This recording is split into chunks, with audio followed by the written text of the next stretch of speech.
What's going on? Well, he's been arrested, was arrested at the airport. Charlie Shrem, 24 years old, arrested today and charged with engaging in money laundering with a user at Silk Road. Now, Deirdre, you recall that Silk Road was that infamous black market drug website, often referred to as essentially the eBay for drugs. Shrem ran a site that enabled people to transfer money from Bitcoin to cash via his company called BitInstant. Now, according to this federal criminal complaint, he is charged with 3 counts. 1 count of operating an unlicensed money transmitting business. In other words, you can't be Western Union without falling under some guidelines. 1 count of money laundering conspiracy. 1 count of willful failure to file a suspicious activity report. Now, the other point the DEA is making is that Shrem bought drugs online at Silk Road and that he knew Silk Road was a trafficking website. Adam and I actually visited Charlie's nightclub here in the city. It's called EVR, and it was actually one of the first places in Manhattan to take Bitcoin last year. And we talked to him about the risks he was facing. He did make the point that the feds were breathing down his back every single day. Here's an excerpt from that interview. Take a listen. What are the risks, the legal risks, do you think, to you?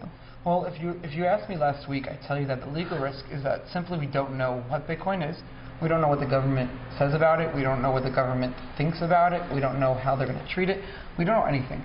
So my company that's existing and that's paying salaries and that's doing all these things, we don't know where we fall into any legal framework.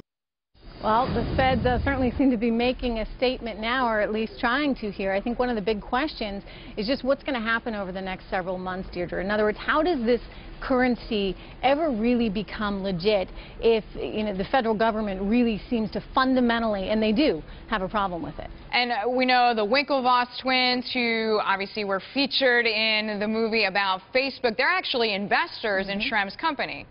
Yeah, you know, a lot of people are very excited by this idea. They like the idea that you can have a currency that is not tied to any kind of central bank.